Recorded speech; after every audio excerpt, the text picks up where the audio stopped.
Good, good. Hello, everybody. C. Ray Brower here with your perfect home. Today we have John Lone King with us, and we're going to talk about the rising debt solutions. So we'll be coming up next.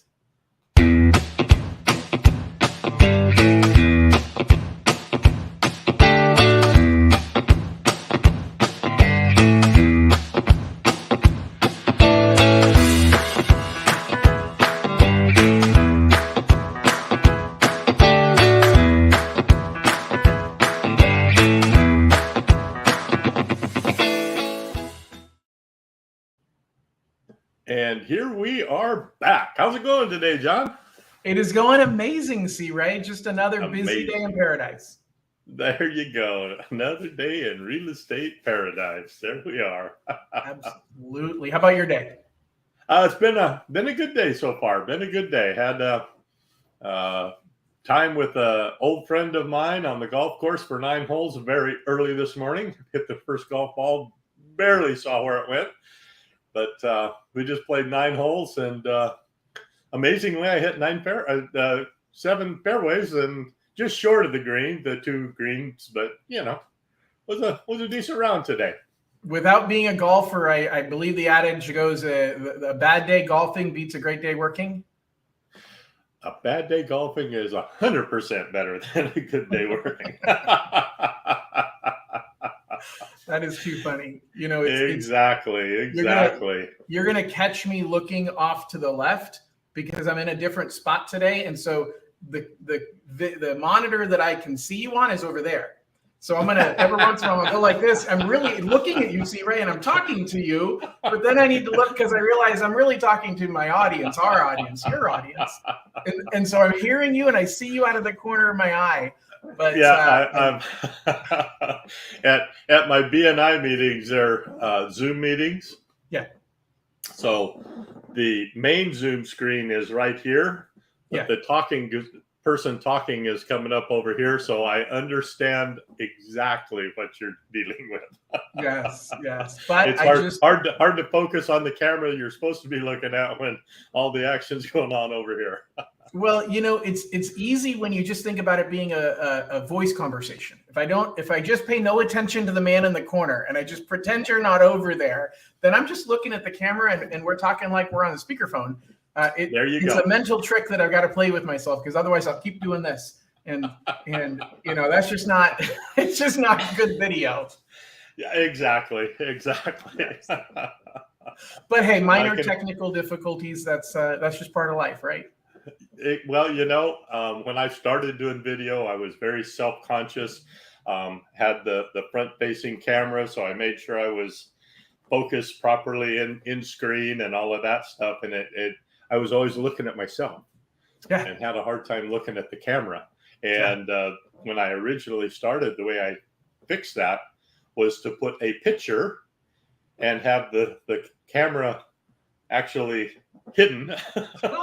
After a couple of times, I went, okay, this is what if I focus on that face, the nose came right there, then I'm talking to the camera. So yeah, well, we have to play tricks on our mind because otherwise the mind will play tricks on us. As they say, the mind is a powerful thing. It sure is. And, we got to find a way. It's funny because this kind of goes into the topic we were wanting to talk about today, because debt is such a mindset thing. And as much as it's literal and it's tactical and it's dollars and cents and it's math, it is, and I hesitate the way I'm going to say this, but it's like weight loss in a way that for a lot of people, it's a choice. Now, for some people, it's not. And I certainly understand that. But it is, instant gratification versus long-term value. I don't like going to the gym. I'll walk with my wife and I enjoy doing that. And so I find the things that I can do that will complement a healthy lifestyle, but I'm not going to be somebody that's going to be a gym rat, and I enjoy my pizza and beer. So, I think you have to find ways to trick your mind a little bit and get your mind to allow you to perform the activities that that give you the results that you want, right? Yeah. You know, exactly. See, Ray, you've talked a couple of times about being, and I'm going to use the wrong word here. You are a certified AI realtor. Did I come close? Yes. Yes. All right. Certified AA realtor. The first one, the only one in San Joaquin County, and we're one of the first 200 worldwide. Yes. Love it. Well, I'll tell you what. I was at it's actually why I'm dressed so nice today. I was at a training for realtors and lenders about AI, and it really, and the reason why I'm saying this is because everything is about what you tell AI really determines what you get back out of it. And isn't that true just about life in our mind and what we tell ourselves, what information we feed ourselves really drives what we get out of life and what we get, what results we get. And whether it be about weight loss or whether it be about debt and spending and income, your self-talk, what you tell yourself, can be the difference between success and failure in most situations. Yeah, no, absolutely. That is a very, very true statement. And not only your self-talk, but the self-talk you allow to enter your mind from what somebody else is saying to you. Right? Others self-talk, yeah? Others self-talk, yes, exactly. Because the subconscious mind is an amazing, amazing thing, you know? Many years ago, me and a good friend of mine, Randy Slip, and my dad and his good friend, Jerry Clark, used to meet every Sunday morning up at La Quintana or somewhere in between, have breakfast someplace, and then go to La Quintana and play golf. And I had been kind of doing a little bit of improvement. I was not anywhere great, but I was little signs of improvement here and there. And then I purchased a self-hypnosis tape on how to improve your golf swing. Okay. And it was like my dad commented on it the next week. I listened to the tape during the week and he goes, "What the hell happened to you? Who is that masked man swinging that golf club today?" Because it is amazing the difference between here and there. And I didn't notice it that much until a couple months later when my handicap just went plummeted because I was playing that much better, right? Yes. But it was the mental self-talk, that subconscious mind being spoken to. And it's amazing. But back to our journey for the debt solutions. You know, so here let me set this up a little bit. We're at a time in the economy and in just where the markets have been going. We've got, we're a year and a half into, almost 2 years into high inflation, which means it costs everybody a lot of money to pay for any of the things they want to do in life. And the first place that you pay for things is from earnings. I mean, I make money and I spend the money. And during COVID, we had, whether you had work or you didn't have work, you also had good revenue, good income coming in, because even those that weren't working, most were supported pretty well by the government, appropriately so, without getting political. The fact is, a lot of people couldn't work. And so there had to be a way to help them out. And so we end up in a environment where we have a lot of income, a lot of money coming in the door, and we have nothing to do. We're sitting at home locked up. And the best thing you can do is to go onto Amazon and buy stuff. I won't say that's the best thing you can do. That's what a lot of people did. Fair way to say it. Yeah. And that becomes a bit of a habit. It becomes a bit of that instant gratification. And we all deal with it, especially when we're dealing with other areas of life that we can't control.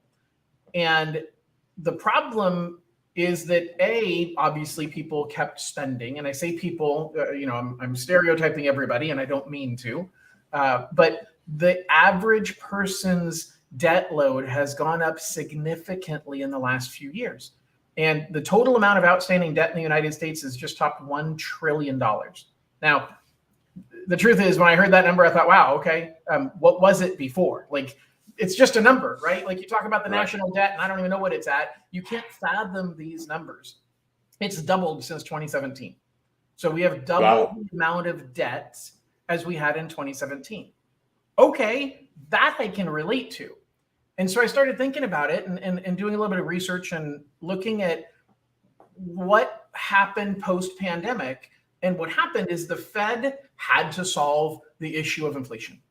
And see, right, what was the number one tool the Fed used to try and stop inflation? They dropped the interest rate to stimulate the economy, which led to more people buying houses. We were in a crazy time during those unicorn years. Yep. And everybody now is looking at, oh my God, it's 7% to get a home loan. It was just 2.25%, you know, 2 1/3 just 2 years ago. But when it was 2.5, 2 1/3, 3, did that area, what did we have? 50 offers on a house. Yes. Being bid up over the asking price by 30, 40, 50, 100. I mean, depends on your market. Here locally, it was really common to see 75. Yep. 30 to 75 was automatic. You didn't even want to submit an offer that was at asking because you wouldn't end up anywhere close to the top of the pile. Correct. So yeah, I mean, I can understand how it could have doubled since 17. But here's the unicorn years were crazy. Here's what's different. I'm not even just talking about household mortgage debt. I'm talking about all debt. So our credit cards, our car payments. And really what's a big part of that is the credit card debt has ballooned. And the problem with credit card debt is it's like the story about the frog in a boiling pot. So with mortgages, the story of the frog in the boiling pot, I may have even talked about this on your stream, on your broadcast before, is you put a frog in a boiling pot of hot water and the frog jumps out because this is really hot. But you put a frog into cold water and you just turn on the stove and increase the temperature of the water, the frog never jumps out because it just got a little bit hotter and a little bit hotter and a little bit hotter. And it was so used to it that the incremental change wasn't noticed. It's another really simple but very personal example. My 14-year-old son is about 1.5 inches shorter than I am. I'm 6'4". Okay. Yeah. I woke up one morning and my wife's like, I'm not sure if he's as tall as you are or not. Like that you don't notice that when your kids are growing up until, wait a second, like he's standing next to my wife and he's 6 inches taller than she is. So with credit card debt, most credit cards are not a fixed interest rate. So when interest rates were super low because they had to spur on the economy, people started spending money. And then the supply of money started to trickle down and the government wasn't giving as much stimulus money, but people had the habit of spending money. They built a lifestyle around it. And so they started using credit card debt. Hey, it's not so bad. My credit card rate's at 18, 19%, and I'll be able to pay it off. Well, some of your credit cards are at 18, 19%. Some of your credit cards, like your department store cards, your Nordstrom card, your Macy's card, your Kohl's card, those were at 25% interest a year and a half ago. But interest rates have gone up by 5.5%. That means that your Visa Gold card that was at 18% is now at 24%, 23.5%. Your Nordstrom card that was at 25% is now almost 31% interest. Take a look at your statements. I'm speaking to everybody. Like, look at how, because we don't pay attention. We just get a bill, we pay a bill. And the biggest challenge, the biggest worry I have right now is people have become complacent about debt. And they become complacent about debt in large part because, well, those that are willing to talk about it, talk to their friends and their friends are in the same position. So why should I worry? Because we're all in the same boat. We're all dealing with the same thing. It's normal. So therefore I shouldn't worry about it. That's the thing that scares me the most. I've got a lot of clients that I've been talking to, and I've been kind of trying to pierce through that layer of normalcy and ask the question of, hey, I've talked to a lot of people who have let their credit cards or have realized their credit card debt has gone higher than what they thought. How are you doing with that? And what's your game plan? And I think that's an important question that nobody's talking about. Nobody's talking about what's your game plan. And I can share some strategies, and there's a lot of strategies out there. But step one is recognizing you have a problem. Step one is recognizing, hey, this is not working. And I'm now borrowing from my credit cards to help pay for groceries because I can't afford the groceries because of inflation went up so much and I'm paying so much in interest on my credit cards that it's eating away at the money I have to pay off the credit cards. Now you're in the death spiral. Now your credit balances are increasing simply because you can't afford to pay the interest on the credit cards. And this isn't going to get solved anytime soon. The Fed's talking about lowering interest rates or beginning to lower interest rates middle of next year. So now who knows when they're going to do it, but, and don't misunderstand, mortgage rates will go down before the Fed starts lowering their rates. Now, I'm not predicting a timeline, but the Fed does not control rates exactly. And when the Fed finally does lower rates, they will have projected it. They will have forecast and said, hey, this is what we think is going to happen. This is when we think it's going to happen. That's all that mortgage bonds need to hear is the timeline from the Fed, and they'll start acting on it.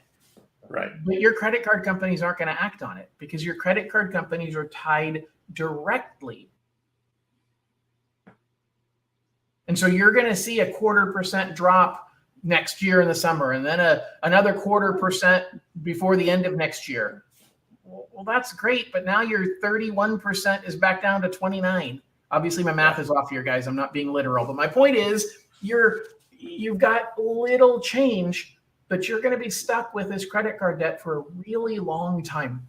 And I think it's important for us to start having those conversations with ourselves, with our loved ones, with our family and friends.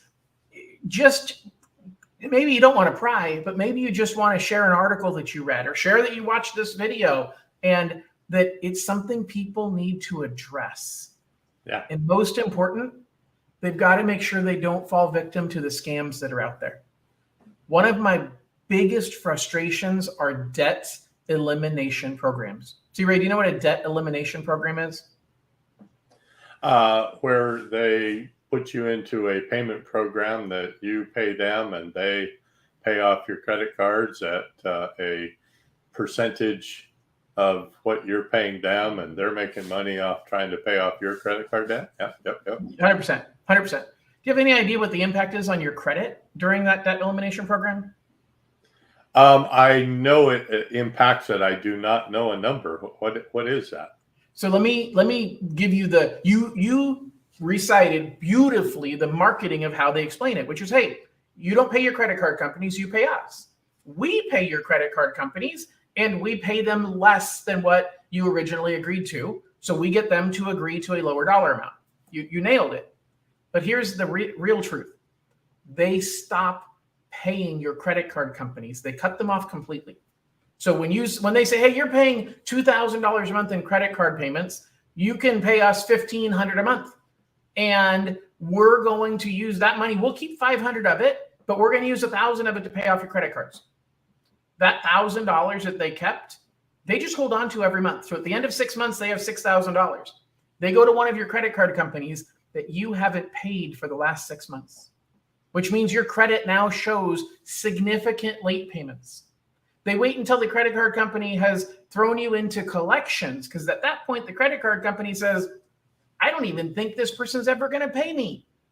And now when they've got the credit card company on their knees, wondering if they're ever going to get a penny, they say, hey, that $10,000 that you're owed that right now you're pretty sure you're never going to see a penny of, I'll give you $2,000 of it right now. I'll write you a check right now. If you take $2,000 and eliminate the other $8,000 and make it disappear, I'll write you a check.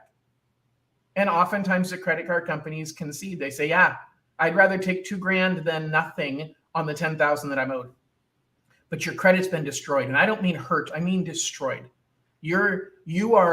All of your credit cards are late, like 6 to 12 months behind. They're in collection or charge-off status, and you have collection companies that are now showing up on your credit report. And these debt elimination companies tell you, hey, C-Ray, don't worry about those phone calls. When they call, just say you're working with a debt elimination plan and hang up on them. You don't have to talk to them. We'll talk to them on your behalf. And so they're perpetuating the destruction of your credit, and they never make that clear. You're not paying your creditors. And it is the biggest frustration for me when I have somebody come in saying, hey, John, I finished paying off my debt and I'm ready to buy a house. And I'm super happy for them. And I say, congratulations, let's get you qualified. And then I say, what's going on with your credit? No. I did a debt elimination plan and they said they were going to rectify. They said, don't worry about the credit. It'll all get fixed at the end. Because their theory is that at the end, when they negotiate, they say, hey, by the way, Mr. Credit Card Company, we'll give you $2,000 for that $10,000 bill. And you got to delete all of the negative references on the credit report. Very few credit card companies agree to that. And ultimately, the debt elimination company didn't promise you a guarantee that your credit's not going to get harmed. What they promise you is that they will work to pay off your debt and eliminate it.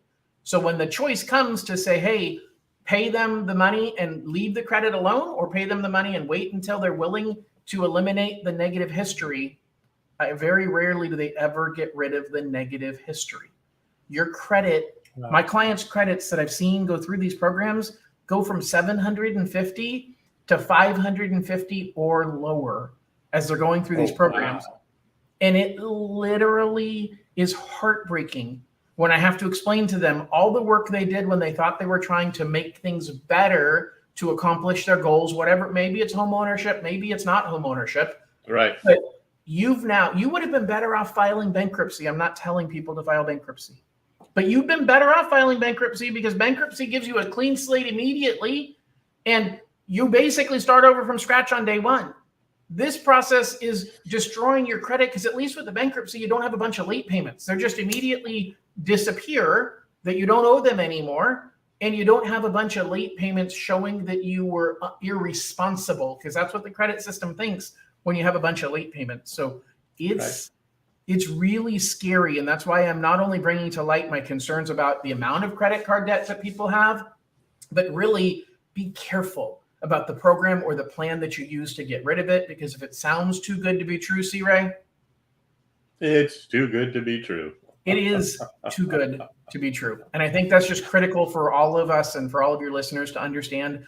And for those that you love and those that you care about, have the conversation. At least just open it up and mention it as something that you heard, just so that people are aware, because it's awareness that's going to help people to make the right decisions. Right. Exactly. And that is a great point. No matter whether it's credit card relief or anything else that sounds too good to be true, you just won the lotto. this Facebook lotto that all you gotta do is go get some gift cards and pay us. Yes. It amazes me the scams that are out there that people are falling for them, or they wouldn't be continuing to do it. Unfortunately, I do know a few people that have fallen victim to those. Some smart of them people. were very smart people. Some very, very smart people that I know that have fallen for that for $30,000, $40,000, $50,000 worth of scam, and no way to get it back. No way to get it back. It's sad. The what do you want to call it? The lack of understanding, or is it really from the other side, the coercion that gets you to believe that this is the way to do it? I think it's a combination of both. And I hate to say it, but desperation makes somebody more susceptible to these types of things. And when you are feeling out of control, when you look at your credit card bills and you're like, I can't even afford to make the minimum payments, you're willing to grasp onto anybody who tells you what you want to hear. It's like shopping when you're starving. Don't go to the grocery store when you're starving. You're going to buy the wrong things. So every time, every Reese's peanut butter cups, every single time, and Lay's potato chips. That is my weakness. Your go-to too? I love Reese's peanut butter cups. And chips and salsa. As you can tell. Yes, right. We were talking to the kids. I'm going to digress for a minute as we wrap up here. We're having pizza. And I remember as a teenager, one of my school teachers said, pizza is the perfect food because it has all 4 of the food groups, right? It's got grains, it's got vegetable, it's got what the heck are the other 2? Protein, Dairy. and dairy, the cheese, right? So it's the perfect food. And I said that to my kids, and first of all, my kids are like, we don't even know what the 4 food groups are. I guess they don't teach the 4 food groups in school anymore. I don't know. I think that went out with, They don't teach cursive writing. Why would they teach food groups? Right. But on top of that, they started joking around about, food groups. Yeah, Dad's first food group is chips and salsa. Yes, you've got me there. That is food group number 1 for Dad, chips and salsa. Exactly. Yep. I say the perfect food group is oatmeal raisin cookies. Ooh, those sound good. Now you got me hungry. Got the oatmeal, got the raisins.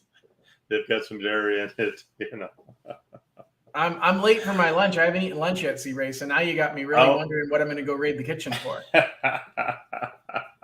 Well, I haven't either, so I can appreciate that.